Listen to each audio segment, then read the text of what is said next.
کی لیڈرشپ چاہیے، وہ جو جلال کا بادشاہ ہے، وہ جو بادشاہوں کا بادشاہ ہے، وہ جس کی ران پر اس کا نام لکھا ہوا ہے، وہ جو مجھے اور آپ کو جلد لینے آنے والا ہے۔ آئیے اپنی الیجنس، اپنا الحاق، اپنا جوڑ، اپنا ساتھ یسوع المسیح کے ساتھ کر لیں، تاکہ ہمیں ابدی زندگی کی، ابدی آرام کی، ابدی خوشی کی گارنٹی ہو، کیونکہ میرا اور آپ کا منجی یسوع المسیح، یشوع ہمشیاہ ہی ابدی زندگی کی گارنٹی ہے۔ خداوند آپ سب کے ساتھ ہو، آمین۔ ہمارے منجی مسیح یسوع یشوع ہمشیاہ کے عظیم جلیل اور قدوس نام میں آپ سب کی سلامتی ہو۔ نبیوں کی کہانی پروگرام کے ساتھ ہارون خان آپ کی خدمت میں حاضر ہے۔ ہم خداوند کے کلام میں سے پہلا سلاطین اس کا 14واں باب، فرسٹ کنگز چیپٹر 14 سیکھتے جا رہے ہیں۔ آج اس سلسلے کی سیکنڈ ایپیسوڈ ہے، دوسری قسط ہے۔ کل ہم نے یوربام کے حوالے سے، جو کہ اسرائیل کا 10 شمالی قبائل کا لیڈر تھا، اس کی ہٹ دھرمی کو دیکھا کہ کس طرح اس کے سامنے وہ معجزات ہوئے، اس کے سامنے وہ پروفیسی، وہ نبوت پوری ہوئی جو یدو مرد خدا نے یہودا سے آ کر کی۔ آلٹر یعنی مذبح پھٹ گیا، راکھ اس پر سے گر گئی، اس کا داہنا ہاتھ سوکھ گیا، یعنی یوربام کا داہنا ہاتھ سوکھ گیا۔ اس کے باوجود اس نے خداوند تعالیٰ کی خالص، صاف اور سیدھی پرستش کی بجائے اپنے طور پر ملی جلی پیگن گاڈز کے ساتھ روابط رکھنے والی پرستش کرنے کو نہ چھوڑا۔ یہ اس کی آزاد مرضی تھی۔ اور پھر ہم خداوند کی ججمنٹ کے بارے میں پڑھتے ہیں، خداوند کے اس انصاف کے بارے میں پڑھتے ہیں جو اس نے اخیا نبی کی معرفت یوربام کی بیوی کو میسج دیا۔ آج ہم اس میسج کو تھوڑا سا مزید ڈائسیکٹ کریں گے، اس کی تشریح اور تفسیر کریں گے۔ پھر ہم یوربام کی موت کا حال پڑھیں گے اس چیپٹر میں، فرسٹ کنگز کے چیپٹر 14 میں، اور پھر کچھ یہودا کے بادشاہ روابام کے حوالے سے۔ عزیزو، ان دونوں لیڈرز کے حوالے سے جو سائملٹینیسلی، پیرلل، ایک دوسرے کے متوازی، شمالی یعنی ناردرن اور جنوبی یعنی سدرن کنگڈم پر حاکم تھے، ان کا حال اور ان کا کردار مختصراً دیکھیں گے، اور پھر لیڈرشپ کی امپورٹنس پر، ہمارے جو لیڈرز ہیں ان کی اہمیت پر خداوند کے کلام سے روشنی ڈالیں گے۔ ہم اس کہانی کو وہیں سے پک کرتے ہیں، وہیں سے دوبارہ شروع کرتے ہیں جہاں ہم نے کل ختم کی تھی، اور ہم نے دیکھا کہ یوربام کی بیوی اٹھ کر روانہ ہوتی ہے اور ترزا میں آتی ہے، اور جب وہ اپنے گھر کے آستانہ پر پہنچتی ہے تو اس کا وہ لڑکا مر جاتا ہے، اور سارا اسرائیل اس کے لیے نوحہ کرتا ہے۔ عزیزو، 15ویں اور 16ویں آیات، 15th and 16th verse of chapter 14 جو ہیں وہ بہت اہم ہیں۔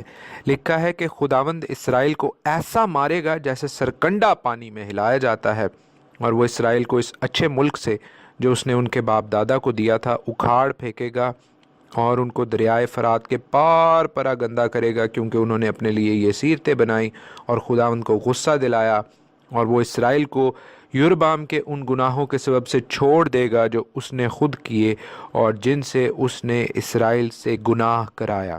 یہ وہ بات ہے جس کے حوالے سے میں آپ کو کہہ رہا تھا کہ لیڈرشپ، جو قیادت ہے، جو لوگ لیڈرشپ کے رول میں ہوتے ہیں، ان کی کیریکٹر بلڈنگ، یعنی ان کا کردار جو ہے وہ بہت اہم اور امپورٹنٹ ہوتا ہے۔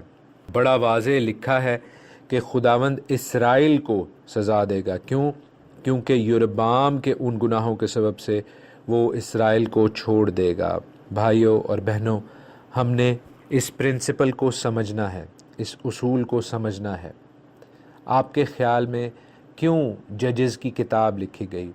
قاضیوں کی کتاب جب ہم نے پڑھی اور اس کے حوالے سے بائبل سٹڈی کی تو میں نے آپ کو بتایا کہ خداوند تعالیٰ ہمیں یہ دکھانا اور سکھانا چاہتے تھے کہ خداوند تعالیٰ کے لوگ جوشوا کے بعد، جوشوا کی اس اچھی لیڈرشپ کے بعد گمراہ ہو گئے۔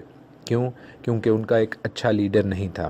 اکثر خیال یہ کیا جاتا ہے کہ جیسے خداوند تعالیٰ قوم کا بادشاہ نہیں چاہتا تھا، اسرائیل کی قوم کا وہ بادشاہ وہ لیڈرشپ ضرور چاہتا تھا، لیکن وہ ایسا لیڈر چاہتا تھا جو کہ چرواہے کے طور پر ہو، جو کہ خادم کے طور پر ہو، ایسا لیڈر نہ ہو جو کہ غیر قوموں کے بادشاہوں کی طرح ان پر حکومت جتائے اور ان کا استحصال کرے، ان کو ٹیکس کرے، ان کو اپنے سبجیکٹ کے طور پر، اپنی رعایا کے طور پر ڈیل کرے، نہ کہ خداوند کی بھیڑوں کے طور پر جیسا خداوند کا پلان ہے۔ اور یہی امپورٹنس دکھانے کے لیے، یہی اہمیت دکھانے کے لیے ہمارا منجی یسوع المسیح اپنی دوسری آمد کرے گا۔ اس لیے بھائی اور بہنوں کہ بہت سے نظریات، بہت سے پوائنٹ آف ویوز کے ساتھ خداوند یسوع المسیح کی، ہمارے منجی یشوع مسیح کی دوسری آمد کو سکھایا اور سمجھایا جا سکتا ہے، لیکن ایک پہلو، ون آف دی ایسپیکٹس، ایک اینگل اس کا یہ بھی ہے کہ وہ اپنی بادشاہت جو 1000 سالہ بادشاہی ہے وہ اس لیے فزیکلی کرے گا تاکہ لوگ ایک لیڈر کو، ایک اچھے اور درست لیڈر کو دیکھ سکیں جو لکھا ہے لوہے کے عصا سے حکومت کرے گا۔ کرائسٹ مسٹ ریٹرن، یسوع المسیح ہمارے منجی نے ضرور لوٹنا ہے تاکہ ہم لوگ جو کہ ریڈیمڈ ہیں، ہم لوگ جو کہ نجات یافتہ ہیں، وہ بھی ایک ویزیبل اور ٹینجیبل لیڈرشپ، ایک واضح لیڈرشپ دیکھ سکیں جس کے اندر خداوند تعالیٰ کے کلام، آئین، احکام، توریت کی، شریعت کی بالادستی ہے۔ عزیزو، سلاطین کی کتاب ہمیں یہ سکھاتی اور بتاتی ہے کہ سلطان، کنگ، بادشاہ، حاکم، فرمانروا خداوند کی مرضی سے خداوند کے لوگوں کو لیڈ کرنے والا ہونا چاہیے۔ اس لیے لیڈرز کے اوپر، جو رہنما ہیں، ان کے اوپر بہت اہم ذمہ داری، بہت ہی اہم رسپانسبلٹی عائد ہوتی ہے۔ قاضیوں کی کتاب بک آف ججز جب ہم نے پڑھی تو ہم نے اس اہم پرنسپل کو، قانون کو سیکھنے کی کوشش کی کہ خداوند ایسی ہی لیڈرشپ نہیں مانگتا، وہ چاہتا ہے کہ اس کے لوگوں کے اوپر رولرشپ ہو، لیڈرشپ ہو۔ اور پھر through the book of Samuel ہم نے اس بات کو بھی سیکھا کہ خداوند اپنے لوگوں کے لیے ایسا لیڈر چاہتا ہے جو چرواہے کی مانند اپنی بھیڑوں کی فکر کرے۔ ایسا لیڈر نہیں چاہتا جو غیر قوموں کے لیڈرز کی طرح، حاکموں کی طرح ان لوگوں کو رعایا سمجھے، سبجیکٹ سمجھے۔ بک آف کنگز بھی ہمیں وہی چیز سکھا اور سمجھا رہی ہے، غلط قسم کے لیڈرز کی کوالٹی سے، کہ ایسے لیڈر سے، ایسے رہنماؤں سے خداوند کو کتنی نفرت ہے۔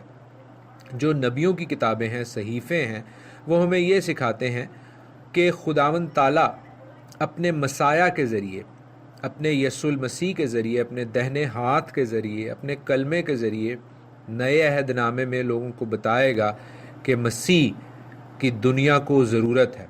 اور مکاشفہ کی کتاب ایکچولی ہمیں اس چیز کا اندیہ دیتی ہے کہ خداوند یسوع المسیح یشوع مسیح جب اس دنیا میں آئیں گے تو وہ اپنی زمینی بادشاہی میں، اس 1000 سالہ بادشاہی میں، خداوند کے قول کے موافق، خداوند کے احکام کے موافق، خداوند کی شریعت اور توریت کے موافق بادشاہی کر کے دکھائیں گے، بیفور، پیشتر اس کے کہ ہم سب نئے یروشلم کے باسی بنیں، پیشتر اس کے کہ موجودہ آسمان اور زمین لپیٹ دیے جائیں۔ 21ویں آیت سے آگے ہم اس بات کا مظاہرہ دیکھتے ہیں کہ روبعام جو ہے، جو کہ یہودا کا بادشاہ ہے، جو کہ جنوبی سلطنت ہے، سدرن کنگڈم ہے، اگرچہ وہ یروبعام جیسا برا نہیں تھا، لیکن وہ بھی ایک میجر ڈس اپوائنٹمنٹ تھی، اس سے بھی خداوند مایوس ہوا۔ اس کی کیا وجہ ہے؟ اس کی وجہ وہی سیم اولڈ، وہی پرانی بات کہ اس نے خداوند کے حضور بدی کی۔ کیسے بدی کی؟ کہ اس نے خداوند تعالیٰ کی نافرمانی کی۔ اس نے لکھا ہے کہ ہر ایک ٹیلے پر اور ہر ایک ہرے درخت کے نیچے اونچے مقام اور ستون اور یسیرتیں بنائیں۔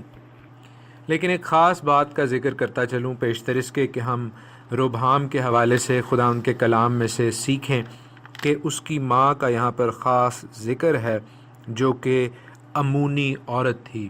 عزیزو، غیر اقوام سے شادی کرنے کا، غیر خداؤں سے جڑے لوگوں کے ساتھ اپنا رشتہ بنانے کا یہی نتیجہ ہوتا ہے جو کہ سلیمان نے نہ صرف خود دیکھا بلکہ سلیمان کی وجہ سے اس کے بیٹے کو، اس کی پشتوں کو اور پورے اسرائیل کو بھی دیکھنا پڑا، جو کہ بہت ہی ہزیمت کا، شرمندگی کا اور تباہی کا باعث بنا۔ باٹم لائن کیا ہے؟ نتیجہ کیا ہم سیکھتے ہیں؟ خلاصہ کیا ہے؟ عزیزو، خلاصہ یہی ہے کہ لیڈرشپ پر جو سربراہان ہیں، جو قائدین ہیں، ان کے اوپر اہم ذمہ داری عائد ہوتی ہے، نہ صرف قوم کو لیڈ کرنے کے حوالے سے بلکہ اپنی ذاتی زندگی گزارنے کے حوالے سے بھی۔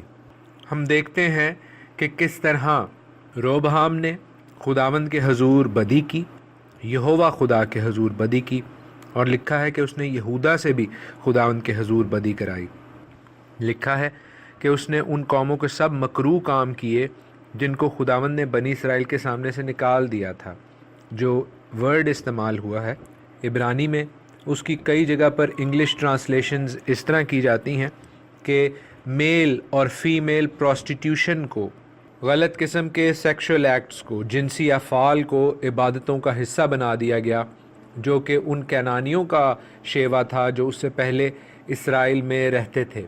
عزیزو، خداوند کے نام کو لے کر اس کی تحقیر کی گئی۔ یہ بات ذہن میں رکھیے کہ یہودا کے جو لوگ تھے وہ یہ تمام جو عبادات کرتے تھے، اگرچہ کینانیوں سے متاثر ہو چکے ہوئے تھے، اگرچہ انہوں نے اپنے اپنے آلٹرز درختوں کے نیچے اونچے ٹیلوں پر بنا لیے ہوئے تھے، لیکن وہ کرتے یہوہ خدا کے نام سے ہی تھے۔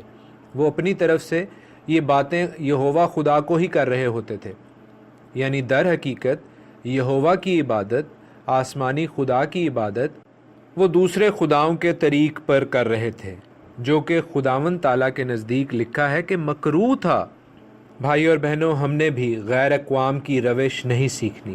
ہم نے اپنے آسمانی باپ کی پرستش، اس کی عبادت، اس کے کلام کے مطابق، اس کی مرضی کے مطابق کرنی ہے، اپنے دل کی مرضی کے مطابق نہیں کرنی۔ اگر ہم اپنے دل کی مرضی کو خدا کے کلام سے اونچا جانیں گے کہ ہم نام تو یسوع کا ہی لے رہے ہیں، ہم کام تو اچھا ہی کر رہے ہیں، تو بھائی اور بہنوں، آپ میں اور ان اسرائیلیوں میں، ان جوڈائٹس میں، یہودا کے رہنے والے لوگوں میں کوئی فرق نہیں ہے، اور خداوند اس بات کی سزا دیتا ہے۔ ہم دیکھتے ہیں یہودا کو، جنوبی سلطنت کو، سدرن کنگڈم کو سزا ملتی ہے۔ ربام بادشاہ کے عہد حکومت میں شاہ مصر شیشک جو ہے وہ یروشلم پر چڑھائی کر لیتا ہے۔ لکھا ہے کہ وہ خداوند کے گھر کے خزانوں اور شاہی محل کے خزانوں کو لے جاتا ہے، اور جو سونے کی ڈھالیں سلیمان کے ٹائم میں بنی تھیں، اب وہ ربہام کو پیتل کی ڈھالیں بنوانی پڑتی ہیں، اور وہ بھی خاص موقعوں پر وہ استعمال کر سکتا ہے۔ عزیزو، ہماری زندگی میں جو برکات ہیں، جو ہماری اچھی میراث ہے، جسے اگر ہم نے غیر قوموں کے سے مکروہ کام کر کے کھو دیا ہے، تو آئیے اپنے خدا کی عبادت اس کے کلام اور اس کی مرضی کے مطابق کریں، نہ کہ اپنی مرضی اور اپنے دل کی رضا اور غیر اقوام کی روش کے مطابق کریں۔ پھر 29ویں آیت سے لکھا ہے کہ روبعام کا باقی حال اور جو کچھ اس نے کیا سو کیا یہودا کے بادشاہوں کی تواریخ کی کتاب میں لکھا نہیں ہے؟ عزیزو، یہ جملہ ہم بہت سی جگہ پر پھر رپیٹ دیکھیں گے، اس لیے میں آپ کو اس کے حوالے سے بتاتا جاؤں کہ یہاں پر جو بادشاہوں کی تواریخ کا لکھا ہے وہ تواریخ کی کتاب نہیں ہے، وہ کرونیکلز کی کتاب نہیں ہے، وہ بادشاہوں کی تواریخ ہے۔ وہ ایک اسرائیلی ہسٹری کی کتاب تھی، جس میں سے بہت زیادہ خیال یہ کیا جاتا ہے کہ تواریخ کی کتاب اور سلاطین کی کتاب کا مٹیریل استعمال کیا گیا ہے، لیکن بذات خود بادشاہوں کی تواریخ کی کتاب جس کا یہاں پر ریفرنس دیا جا رہا ہے، وہ ہسٹری کی کتاب اب ناپید ہے۔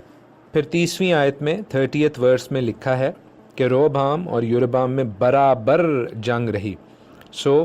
کیا یہ ایک دوسرے کے ساتھ فزیکلی گتھم گتھا ہوتے تھے؟ ایسا نہیں ہوا تھا۔ ہم جانتے ہیں کہ جب روبعام نے اپنی فوج اکٹھی کی 1,80,000 لوگوں کی، تو سمیہ نبی نے اسے خداوند کا میسج دیا اور کہا کہ تو نے اسرائیل کے ساتھ جنگ نہیں کرنی۔ یہ لوگ ریٹریٹ کر گئے تھے۔